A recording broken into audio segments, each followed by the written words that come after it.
Hi, and welcome to Matt's Workshop. In a previous video, I showed you how I installed the Xaxis DRO on my mini lathe. This week, I will show you how I installed the digital readout on the Xaxis. The following animation gives an overview of the lathe and of the location where I decided to install the Xaxis DRO. As mentioned, the Xaxis DRO installation was detailed in a previous video, so don't hesitate to check it out.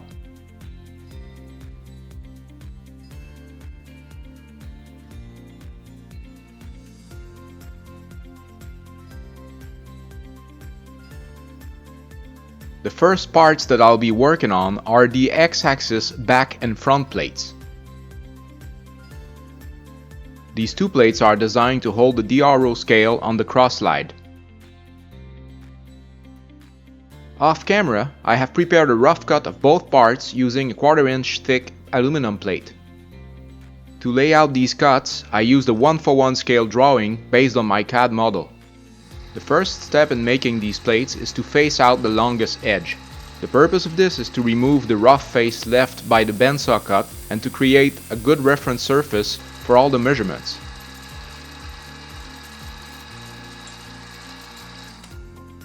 When this face is clean, the part can be taken off the vise, deburred and flipped around.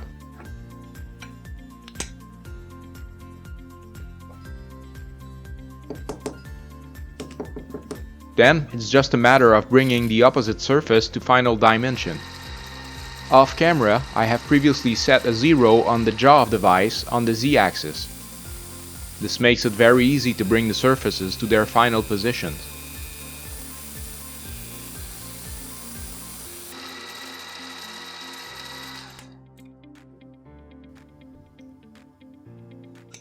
Once again, I've taken the part out of the vise, deburred it, and set it up for next operation. This time, I want to have access to both ends of the plates in order to bring the part to final length.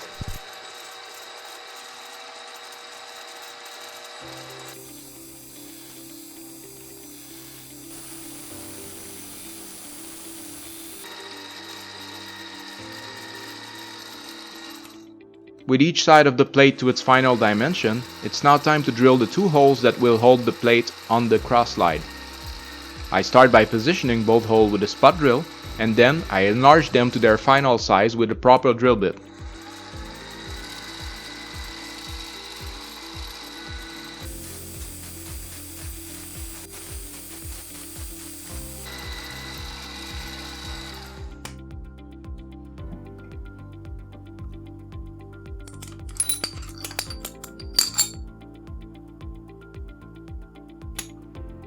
Off camera, I have deburred both holes, and then I took some time to clean the part out. I have used some Scotch-Brite paper to polish the surface, and I have removed a few scratches with a file.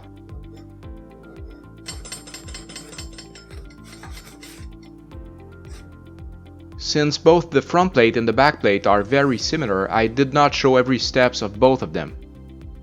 But now it's time to work a bit more on the front plate, which has a special feature. I actually need to make a cutout to clear out the dial of the cross slide. Once again, I use a 1:1 scale drawing to lay out the cutout on the part.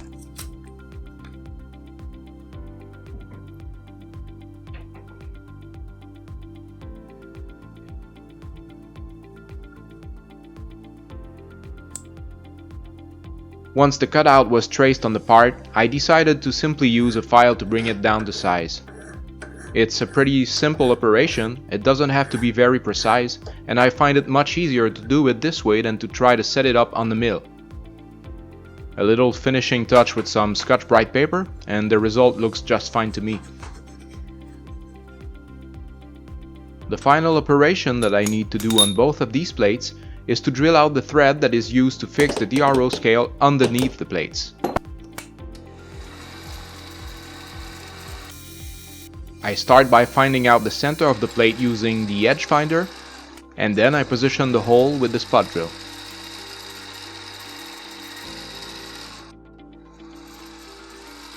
I can now drill the minor diameter of the thread to the proper depth. I make a small countersink on the edge of the hole.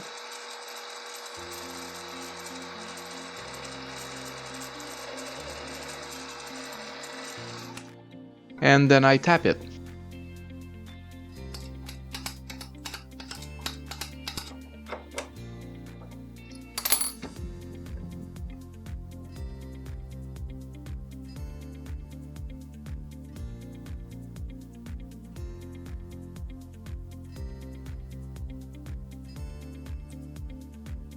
This completes both the front and back plate, and it's now time to work on the Xaxis middle plate. Once again, I'm using a 1/4 inch aluminum plate, but I use a different layout approach. Since the part is very simple, I just mark the width that I want to cut using some blue tracing fluid. Then I just get on the bandsaw and I make a rough cut.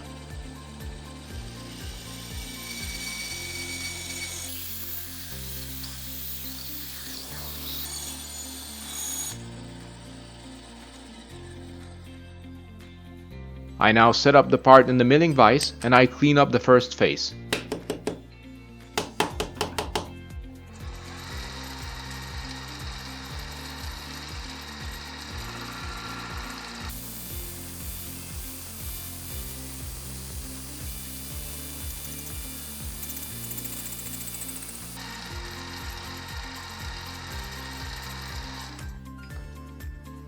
Then I take the part out of the vise to deburr it. I zero out the Z-axis of the mill on the surface of the jaw, and I bring the other face to its final dimension.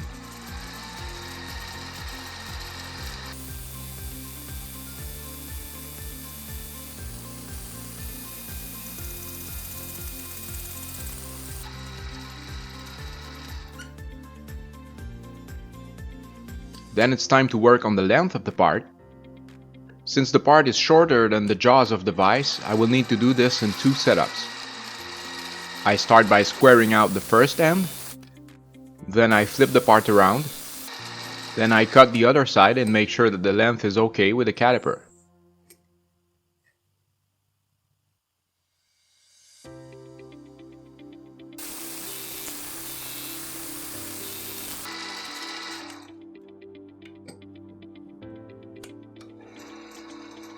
It's now time to drill the mounting holes of the part. I need to drill 2 sets of 2 holes. For both set of holes I use the same approach. I start by finding the center of the part using the edge finder. Then I mark the position using a spot drill, and then I drill.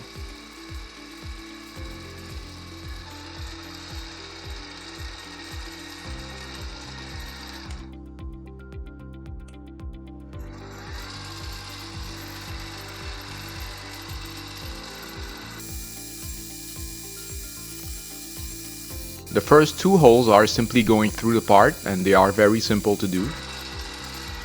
The next 2 holes have threads in them, and since I cannot thread them all the way through in the milling vise, I will have to finish them in my bench vise.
I'm done with the threading operation. I just deburr the hole, and the part is pretty much ready. All that is left to do is to give it a little cleanup on a Scotch-Brite paper.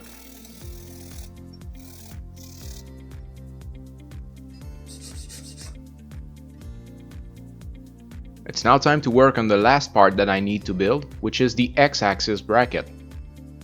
This is also a pretty simple part to do. It's gonna be made using a 1 inch by 1 inch by 1/8 of an inch thick aluminum angle plate. Off camera, I've done a rough cut of the part using the hacksaw, and with the same approach that I've used for the other parts, I'm just gonna clean both ends and bring the part to its final length.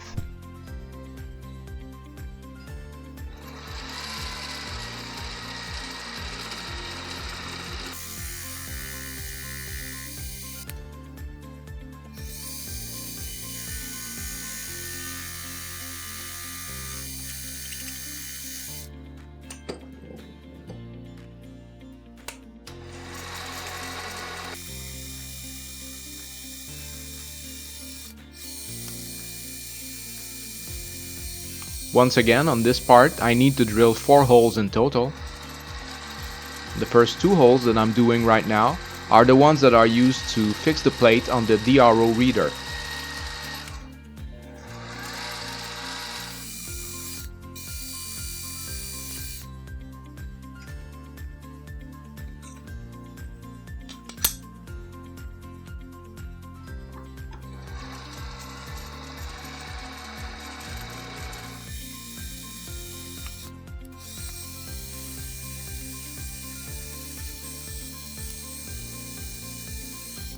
The next 2 holes are drilled from inside of the angle plate. The reason for this is that I need to countersink the holes to allow the installation of flat head screws. These 2 screws will be holding the middle plate that I've built earlier onto the angle plate. Since their head are going to be flush with the surface, they won't interfere with the reader of the DRO.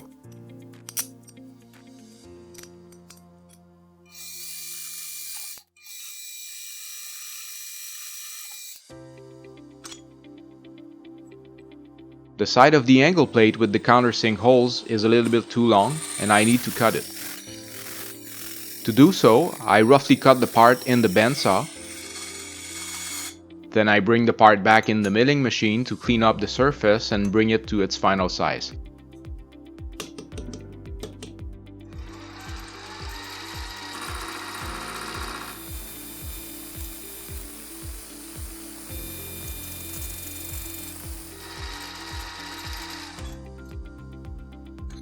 And this part is finished.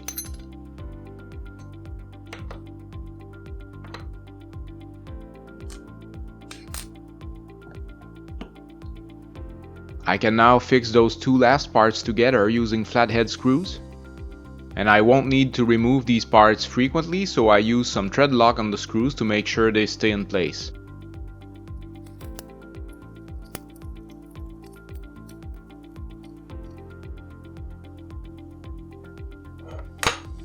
Finally, I can install these 2 parts on the back of the DRO reader to make sure that everything fits properly.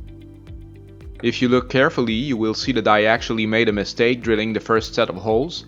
I forgot to account for the thickness of the angle plate when I did my setup, and this resulted in having the holes a bit offset of their final position. But I simply drilled a new set of holes in the right position and everything is okay. Now, building these parts from scratch was relatively easy, but fixing them on the lathe is a bit more tricky. I will have to drill and tap many holes on the lathe, and I want to make sure to put every one of them in the right position. This is actually where having a decent CAD model of the lathe comes in handy. I have established all the dimensions that I want to aim for with this model. I can now lay out some blue tracing fluid on the part and position the holes using a caliper.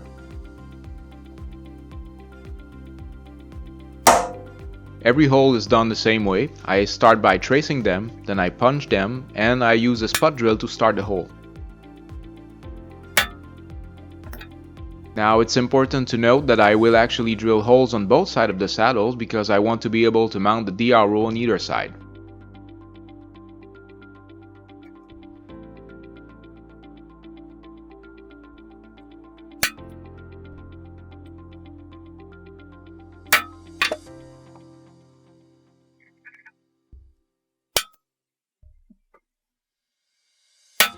Now here is the very precarious setup that I use to drill the holes.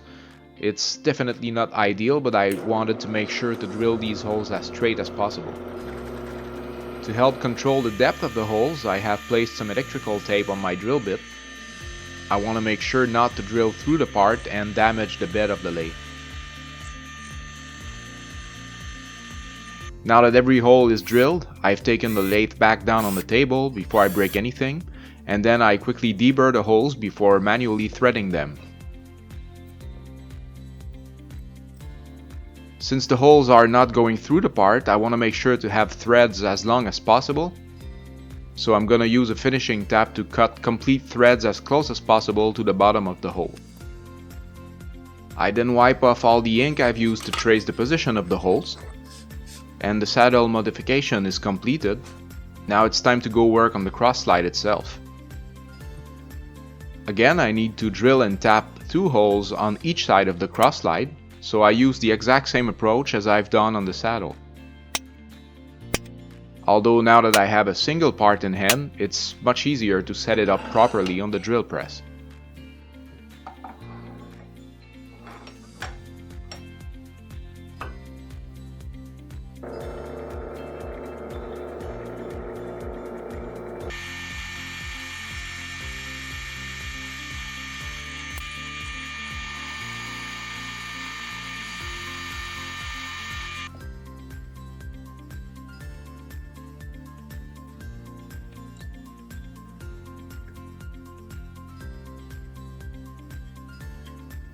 Now that every part of the lathe that required modification are completed, it's time to reassemble everything, including all the parts that I've built so far.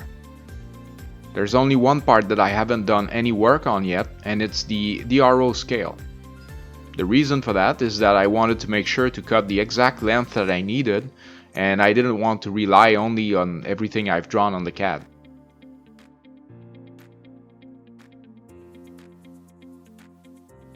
So now I can place the part on the final assembly and mark the length at which I need to cut it.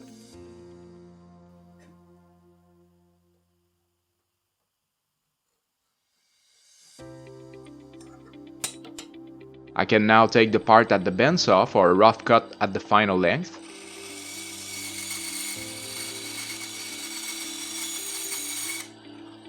I can now go back on the milling machine to give a good surface finish to both ends of the part.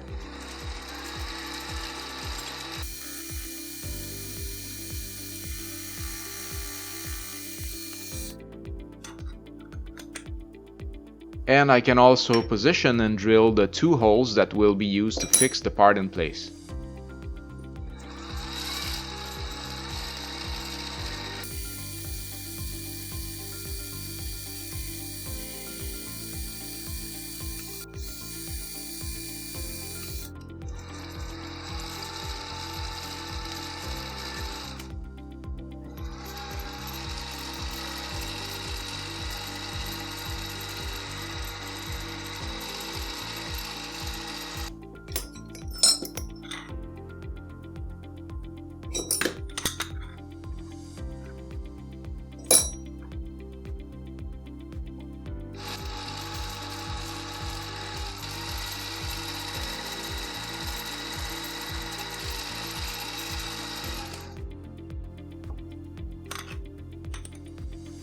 And with this last part completed, I loosen up some screws, I put the DRO in place, and then I finalize the assembly and the alignment of everything.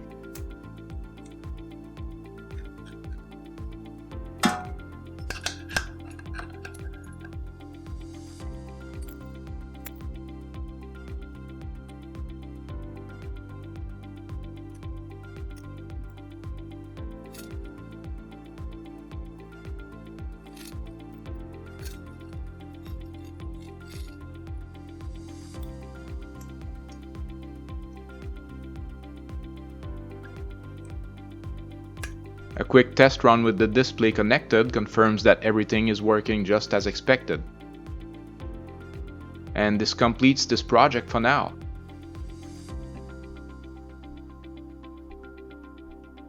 This is it for this week. I hope you enjoyed the video.